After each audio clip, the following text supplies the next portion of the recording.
Hello everyone, welcome back to my channel. In today's video, we are going to discuss Hamlet, which was written by William Shakespeare. This is a tragedy play and it was performed somewhere between 1599 to 1601. We must have all heard about Hamlet, right? It's a very famous play and then there are so many quotes from that play that you hear from time to time. To be or not to be, that's the question, right? For those who are interested into Bollywood movies, we also have a movie named Heather, which was loosely based on the same play. So if you have watched that movie, then you would be able to get more understanding of that play. So in today's video, what I'm going to do is I'm going to discuss about the play, the summary, all the characters, the quotes which were given by the characters, some of the important quotes. And also I'm going to discuss what was happening in the play, what was going on during that time that Shakespeare wrote this play. And we are going to discuss the whole play along with the scenes and acts. So now this whole play is of multiple acts, but then there are so many scenes within those acts. It complicates the play a little bit, but that's okay. We will do it gradually and I will tell you what happens in each and every scene. So this video could be a little bit long, but once you have completed the video, you would have a feeling that you have already read the play. And then if you want to read the play, it would be easier for you to understand what's happening. For me personally, when I was reading this play, I found Shakespeare's language a little bit difficult, of course, because he was writing in that time and now we are in 2023. So definitely the English language has evolved and changed a lot. So I had to face those things definitely. But it would be a better experience for you if you know what was in this play. So let's understand what Hamlet is about. Hamlet is the main character of this play and he is one of Shakespeare's most famous and frequently performed play. It follows the tragic story of Prince Hamlet of Denmark who seeks revenge against his uncle, King Claudius, who murders his fathers and then marries his mother. So imagine how mad any person would be if he got to know that his father was killed by his own uncle and then his mother married that person, his uncle, the mother married that person, the killer of his father. How mad would this child be, this prince be? So Hamlet, he was actually studying abroad and he came back to Denmark and he saw his father's ghost. I'm just giving you a gist of the summary, what we're expecting ahead in this play. So when he came back from studying science and everything, and suddenly he saw the ghost of his father asking him to take revenge on what happened to him, what had happened to him. So now for this scientific person who did not believe in ghosts and charms and this and that, suddenly he was so shocked he couldn't understand if he should really take revenge, if that ghost was real, what is true, what is not true, what is actually happening. His reality came into pieces, it shattered. Because he was so confused. The people that he loved were not there. His father was killed. His mother actually married his enemy, you can say. And his uncle, like his kith and kin, his blood is also not his own. So he is extremely confused on if he should take the revenge. And if he has to take a revenge, how does it go? So this is a very tragic story. This is a very tragic play of what happens ahead when he tries to take the revenge. Characters of this play. As we know, the first character, the protagonist of the play is Hamlet. He is the prince of Denmark. He is consumed by grief, confusion and a desire for revenge. Then the next character which we have is Claudius. Claudius is the villainous king who murders his brother and now he married his widow, Queen Gertrude. Then Gertrude definitely is Hamlet's mother who marries Claudius after her husband's death. After which we have Ophelia. Ophelia is, you can say she's kind of Hamlet's girlfriend, you can say in a way. And she's also the daughter of Polonius. Polonius, who's Polonius now? He's a courtier and counselor to King Claudius. And he's also the father of Laertes. So let's just put it this way, that there was king and then the king was killed by Claudius. Now Claudius is married to Gertrude. And then his stepson is Hamlet. And then there is another family. The father is Polonius. He has a daughter, Ophelia, and he has a son, Laertes. Now, Ophelia is the girlfriend of Hamlet. That's how these families are connected. Also, Polonius is a courtier in the court of King Claudius. Right? I hope these two separate families are clear to you. Apart from this, we also have Horatio. He is a loyal friend and confidant to Hamlet. So these are all the characters, and we might have like 2-3 more friends later, but they're not so important as of now. So I hope these characters are clear. Let's start with Act 1. Act 1 has total 4 scenes. Let's start with Scene 1. What happens in Scene 1? The play opens with a ghostly apparition of King Hamlet, the deceased former king of Denmark. He comes to the guards and he tells the guard that I need revenge, I'm seeking revenge, okay? This is what happens in the first scene. And then Scene 2, we see that Hamlet has gotten to know about his mother's wedding with Uncle Claudius, and he's extremely upset about this whole affair. After this, we have Scene 3, where we get to know Ophelia, and we get to know how she loves Hamlet and what is she planning to do further. And we also are introduced to Polonius, who's the father of Ophelia. And then finally Scene 4, where Hamlet meets the ghost king, right? He actually meets his father's ghost, and then he gets to know that Claudius was the one who poured poison into his father's ear while he was sleeping. So now this ghost, he asks Hamlet to take revenge for his death. But he also tells him not to harm Gertrude. Okay, so this is what all happens in Scene 4. So Act 1, you can already see we are being introduced to almost all the characters, and we get to see the ghost of King Hamlet, and we also are already put into this thing that okay, he has to take revenge, and this is how the story is going to go ahead. After which we will move to Act 2. Act 2 is comparatively small. It has only 3 scenes. So in these 3 scenes, the first scene, what happens is Polonius, he's kind of suspicious that maybe Hamlet knows about what's happening or what happened. Hamlet kind of knows. He has this doubt. So in Scene 2, he sends Hamlet's 2 friends, Rosencrantz and Guildenstern. These are the 2 friends. They are being sent by Claudius to figure out if Hamlet is actually going crazy or like what is happening. He sends these 2 friends to him. And then finally in Scene 3, we get to see Ophelia and Hamlet, and Ophelia feels that because Hamlet has been so depressed because of his father's death and the mother's another wedding, that he has actually gone mad. This is all we get to see in Act 2. So in Scene 1 of Act 3, we see that Hamlet is going to perform in a play, The Murder of Gonzago, which has to be performed at the court, and then he requests the actors to include a speech which he has written. And then what he does is, in that speech, he closely mirrors the circumstances of King Hamlet's murder, because he wants to see how is Claudius reacting to the play.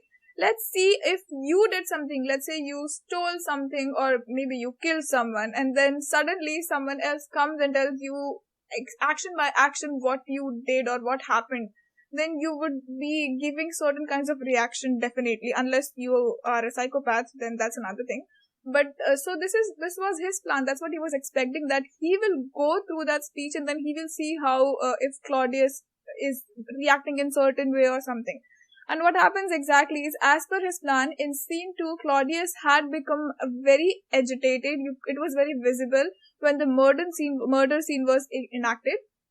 You could see his uncomfortable behavior, and he left abruptly because he was not comfortable with what was going on. This confirmed Hamlet that he is guilty, that Claudius is guilty. So till now what was happening is, he was kind of confused between what is real, if science or ghost. He has to choose between the two of them. And then he was also confused, was his real father's ghost, or it was just some random ghost, maybe trying to just ruin things for him.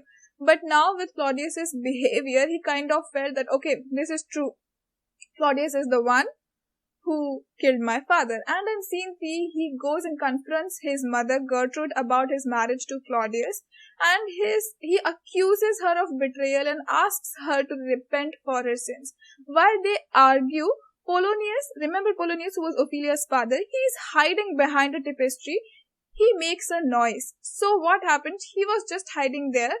He was trying to save the mother. But what happened is, by mistake, what Hamlet thought that maybe this is Claudius. So he killed Polonius thinking that it was Claudius. So actually he killed his girlfriend's father thinking that it was Claudius. He stabbed him and then he killed him. Now Gertrude, at all this, she is very horrified and she is fearful for her son's sanity. She thought that he has gone crazy. And this finishes our Act 3. Now with this, we'll move on to Act 4. Act 4 has the most scene of this play. It has total 7 scenes, all 7 scenes, and there's a lot going on in In scene 1, after Polonius's death, Claudius is concerned about Hamlet and his growing madness, so he sends him to England immediately. And his two friends, Rosencrantz and Guildenstern, are asked to accompany Hamlet. But actually, Claudius is not so nice. We already know that he is the evil king. So what he does, we get to know in scene 2. In scene 2, Hamlet actually gets to know about Claudius's intentions to have him killed in England, as he discovers a letter with the English king's order to execute him. What he does is, he replaces the letter with one ordering an execution of Rosencrantz and Guildenstern instead. So he gets them killed, with which we come to scene 3, where Laertes confronts Claudius about Polonius's death. So definitely his father was killed, and then he demands justice to Claudius. But what Claudius does is, he tells him that it was Hamlet who killed your father, and it's not me, and I will help you take revenge on your father's death. And then with this we come to scene 4, where Hamlet returns to Denmark. Once he returns to Denmark, what he sees, there is Fortinbras. He's the Prince of Norway. He's leading an army to fight for a worthless piece of land. So why did he come? Just for a stupid piece of land which is not even that good. So this reminds him that he needs to seek revenge for his father's death, right? Because if this prince can come from Norway, all the way from Norway to take revenge, Hamlet also should do something about his father's death. In scene 5, we get to see Ophelia, who was rejected by Hamlet, and her father was killed by her lover, and she just goes crazy. She descends into madness. She sings and speaks incoherently while handing out flowers to the court. Which brings us to scene 6. Now Horatio finally receives a letter from Hamlet informing him that he has returned to Denmark and is on his way to the castle. The letter also reveals that Hamlet has narrowly escaped death at the hands of pirate and is now back in Denmark to confront. Now that we are coming to the end of all of this, in scene 6, Horatio receives a letter from Hamlet that he's coming back to Denmark, right? And in scene 7, finally, we see that Claudius, Laertes, and Gertrude, his own mother, all these three, they decide to have a match between Laertes and Hamlet, right? Because Laertes wants to take revenge on Hamlet for killing his father. So what Claudius does is, he poisons the sword of Laertes. So when Laertes will hit Hamlet with that sword, the poison will go in his body and he will die. But he also has plan B. He's not that nice, you would think. He has plan B. What he has done is, he has already poisoned the winning drink. In case Hamlet survives and he is the winner of this battle, he will drink that juice, the winner's drink, and that is also poison. So either Hamlet will die by Laertes' sword, the poison sword, or in case he wins, then he will die of the poison juice. This all, see, a lot is happening in Act 4. Finally, which brings us to Act 5, which has total 4 scenes. Now in Act 5, Scene 1, we see that there are two gravediggers. They are talking about Ophelia's death and burial. And we also see Hamlet and Horatio, they arrive and they are so intrigued by the gravediggers' conversation. There Hamlet discovers that this is the grave for Ophelia, and then he thinks about the philosophical contemplation of nature of life and death. After this, we move to Scene 2, where there are preparations for the battle of the match are actually going on. But what happens during the match, Laertes wounds Hamlet with a poison sword, but then while they were fighting, they accidentally exchanged the weapons, and both of them, they are being wounded by the same poison blade, so they both die. And in Scene 3, we see that Queen Gertrude, she drinks that poisoned juice from the poison cup, and then when she gets to know that Claudius was actually the one who killed her husband, and he was the one who was trying to kill her son. So Hamlet, in a final act of vengeance, forces Claudius to drink from the poisoned cup and stabs him with the poisoned sword. So now Laertes, who is also dying, confesses his role in the conspiracy and asks for Hamlet's forgiveness. So what do we see? Hamlet is dead because of the poison sword. Laertes is dead because of the poison sword. His mother, Hamlet's mother Gertrude, is dead because of the poisoned juice. Claudius is also dead because of the poisoned sword and the juice, and definitely Hamlet's father was already dead. Now, after all this happens, when everyone's dead, Fortinbras, the prince of Norway, you remember, he arrives to the castle and he finds everyone is dead. So then he takes throne of Denmark, and Horatio, the only survivor, Horatio, who was the friend of Hamlet, he tells Fortinbras about what all sad things, the unfortunate things which had happened in the kingdom of Denmark. In the final moments of the play, Horatio bids farewell to his dear friend Hamlet, stating that he will tell the story to the world with the death of its royal family and the rise of Fortinbras as the new king, and the kingdom of Denmark is left in a state of uncertainty and tragedy.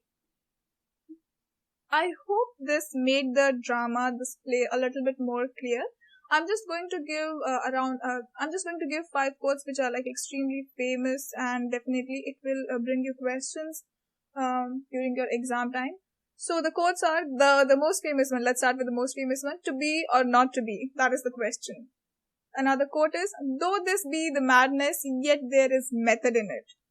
The next, something is rotten in the state of Denmark. Number 4, the play's the thing where I'll catch the conscience of the king. The play is the thing where I'll catch the conscience of the king. And the last one is, there are more things in heaven and earth, Horatio, than are dreamt of in your philosophy. I'll request you guys to tell me in the comment section which quote was said by which character in this play. If you have gotten the play, the way I explained it, if you have understood it, I think you should be able to attempt most of these, because you will know who would be saying these things to who. So I'll wait for your comments in the comment section below. If you enjoyed this video, please let me know in the comment section, and also please subscribe to the channel. I hope to see you guys in the next one.